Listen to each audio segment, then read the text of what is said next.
So, what are we paying a term? What we're paying? Ugh, hold on. This is where you cringe.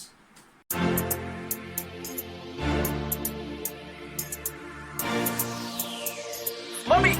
Dream day got me on. Starzy. Oh, white family music. I'm going back to where I belong. You're the reason why I'm singing this song. Boy, I did you no wrong, but you broke my heart. Hi guys, we're Team Apple. I'm Sam, I'm Yava. and we're gone about. I missed. Go for it. What were you doing? Keep missing that camera. Ah. Don't worry about it. I'm not going to do it anymore. Oh, you should do it. Right then. Good. Alright guys, so today we are going to be talking about schools and more specifically our school. We will not be giving you details where we're living, where our kids go to school, but we will tell you how much it costs and also some of the other experiences we've had and things like that. But overall, we'll put dollars, pounds, but we're going to talk today in cities. Your hair's looking good. I think if you brush it to the side, it'll look, Just. yeah, flick it out the way. That's good. All right, so we're going to start with talking about school fees for the term for a school that is private, okay? Yeah. There's a lot of private schools, isn't there? Yeah. It's different for our system. There's a lot of different levels of international schools and private schools and state schools. So just because it's private doesn't actually mean it's going to cost your whole arm and leg. It's just a privately run institution. Yeah. We have a private school and these are what we paid for the first term. So you pay the school fees. Again, I'm talking about our school only because I know schools run differently, don't they? So they've asked us to pay per term, or we could pay the full year out if we wanted to. But we decided let's do it term by term, just in case our kids hated it or we didn't like it and we changed our minds. So that's how we did it. So our kids are in a private school, but they are doing the Ghana curriculum. Yes. So they're not doing an international curriculum right now. We decided that the first school, and at this level, we wanted them to go into was an accessible school. So the types of children that they'd be interacting with, local kids, at a level, but local kids, and their day one mates would be local Ghanaian kids that are just, that was important to me, to us. So it is a private school, but it is, it is doing the local curriculum. Yeah, because of the area we're in, the children will get taught one local Ghanaian language, and they get a choice from Ga and Tree. Because of the area that we're in. So if we were in the Volta, they'd be probably Tree and Ewe. I see Auntie said Ewe, so I said Well, Ewe. a lot of people say Ewe. I was just following. But it's actually Ewe. Ewe. Okay, apologies. So they get taught Ewe if you're in the Volta region. And we like that. We came here for that. We want them to have their Ghanaian friends, get the language through talking to the children and the local children, playing with the local children, and already they've got their best friends there. Our children, you've heard them, they sound like us, but it doesn't matter. The children have already accepted them. And it's funny because when we go to pick them up, sometimes we can't see our own child, and we're so used to going in there, and it's like, yeah, there he is. But we walk in and this one, one day he was like, there he is. Yeah, it wasn't him. It wasn't our son. And it's just awesome. So yeah, we're really happy with the school choice that we've made. As well as that, the level of education that the children have gotten has been amazing. So The amount of homework they're getting. they get homework most days, and our daughter she's two years old. She gets homework every single day. I thought that was excessive. My grandma was like, no, this is Ghana. This is you learn. Yeah, she comes in with her homework, but she's learning her ABC 1, 2, 3 because it's so repetitive. Homework is another thing. It's meant that our son's really moved quickly with his writing skills. He loves it. He loves it. He actually enjoys it, which really made Got me happy. upset when it ran out the other day. Really? Yeah. No. Ah. Finished. Oh, okay. Honestly, he enjoys learning, and they've made it really enjoyable for him. The type of school is different from where he's just come from. So the UK school he was in, he liked it because it was very play based, and they had a lot of toys, a lot of play activities. But this one, minimal. It's very much you sit down, you learn. There's a big chalkboard, and that's how they get. They've got some toys, but it's very limited. So he struggled with that transition at first, just with that whole there's nowhere to play. So we give them There's play. loads of place to play. There's space to play. There's loads. They run around all the time, and they've got a little mini playground type thing there in school as well. But it's just not as much hands-on toys and cars and stuff that he was used to. Learning through play. Learning through play.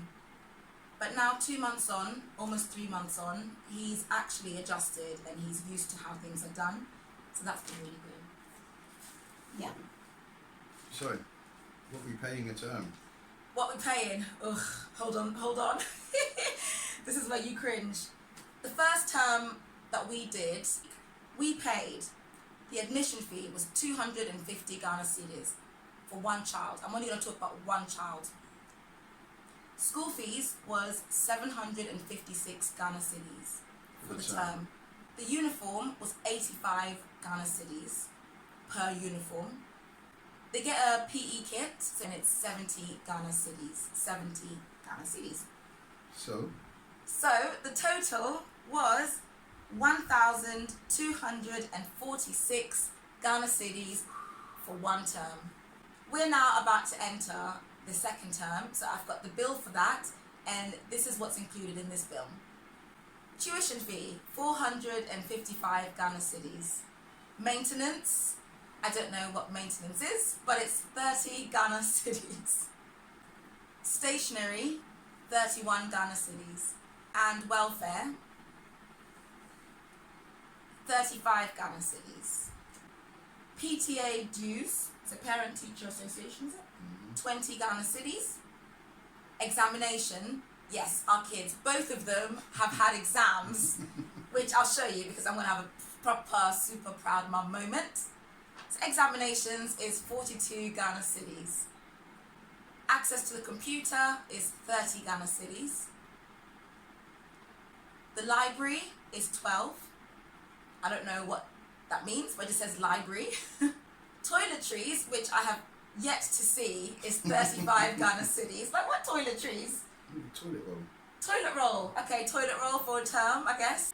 Extra class, again, no idea what the extra class is. I might actually ask. Actually, hold on here. What is an extra class? They're just adding stuff for the sake of it. Extra class is 50 Ghana cedis. Utilities. Okay, so we have to give them food to take to school. So we give them their hot food and they take it to school, and all their snacks, all their drinks, we have to provide. The school doesn't actually give them any of those things. So those are all extra bits we provide. And if you have like babies and things, you have to bring nappies and wipes and stuff yourself as well. So utilities, 17 Ghana cedis. Janitorial services, 100 Ghana cedis, giving us a grand payable total of 857 cedis. And so this is just for this level and type of schooling. You can opt for the big, well-known international schools. So while we were in England, we said, okay, we like. So we called them, we video called them. This is during lockdown, and the woman said, "Oh, you're actually a bit too late. They've already been born. They've already been born. You should have applied for your place when you were planning to conceive, obviously." So. But they can't because you need a birth certificate. So it's very weird. There are real serious waiting lists for the top schools in Ghana. It's so personal, the choice for your school and your schooling of your children. But if you are planning on some of the top Aoyans and the big players out here, you need to have if you're a Ghanaian, you need to have applied way early. If you're an expat and you're coming and going, there's a different system. and I think it's a lot easier to get in. Wow. Yeah. Because it is designed Because for. yeah, you're here and you're in for a little bit and then you're out. So Yeah. there's a different thing. Yeah. There are fees. So I think it's $100 or just to get onto the waiting list. Wow.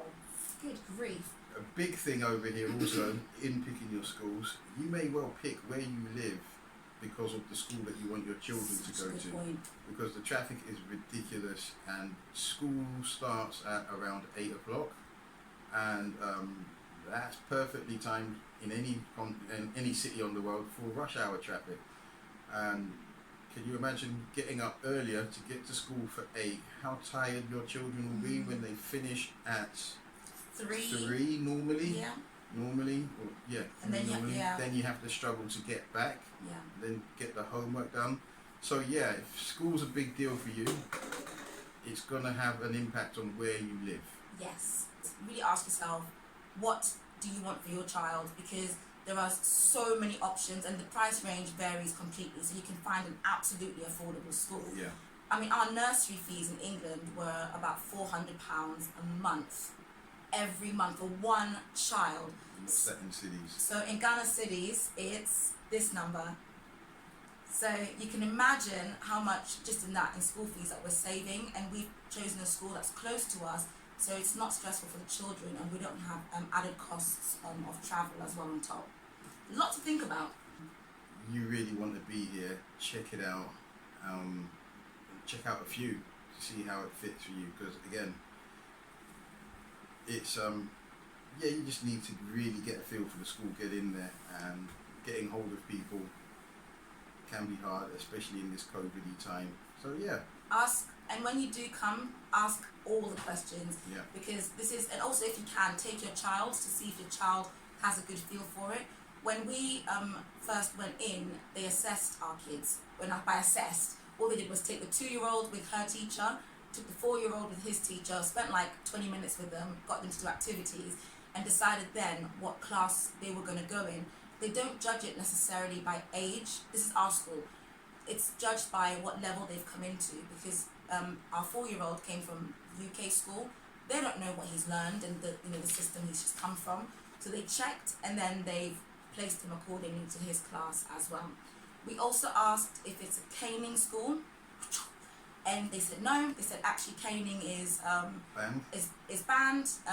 Someone said apart from some Catholic schools, but I was like okay, but it's banned, and that's a question you should ask. Ask it anyway, even if you think yeah, but Yaba and Sam said it's banned. Ask the school anyway, and but yeah, so we checked that. Ultimately, you'll know what is right for your kid. And other thing, just because it says it's a Montessori type school or whatever doesn't necessarily mean that it is. Check it out fully. Yes. There are Montessori schools. There are Montessori genuine ones, schools, yeah, but there's a lot of hybrid schools or ones that had an ex-Montessori teacher, or so there's well, a they lot. never were, but Well, they they never stuck were, the but they name on put there. it on there. So, and just because it says international doesn't necessarily mean it's international or doing an international curriculum.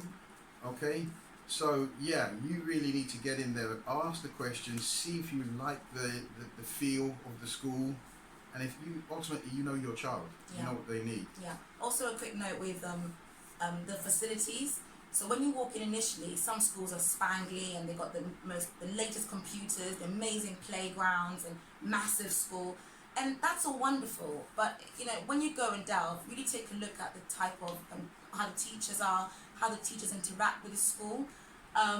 Walking around our school, watching them, giving them high fives and fist pumps, and the teachers are really friendly and they're very open and they will answer questions very freely with our school. And they had our day, which is the last day of term, and because our school is very close to us, we heard what the last day of term looked like. The kids go in their own clothes, home clothes, and they apparently meant to bring special food in, like spring rolls and cakes and fun stuff, Fanta, Coke, and all we saw that day was party. These children had enjoyment. The music was blasting. It was like a street party. And then we saw kids on the balconies like drinking Fanta and blowing horns and just running crazy, and it was awesome. So, you know, those are the extra bits where your child has a really pleasant school experience in Ghana as well. Yeah. The one question you asked me earlier as well was there a league table? Was there an Ofsted reports? I haven't heard of that thing. I asked someone in the know and they said there's not really that, but if there is and I just don't know about it, let us know in the let us comments. Is there an Ofsted type league table of League how the table. schools are doing? I don't believe there is at present. Woo! Hope that was helpful, guys. So please remember to like, comment, let's have a discussion about this, and please subscribe in 3, 2, and 1. Welcome to the family. See you in the next one. Bye.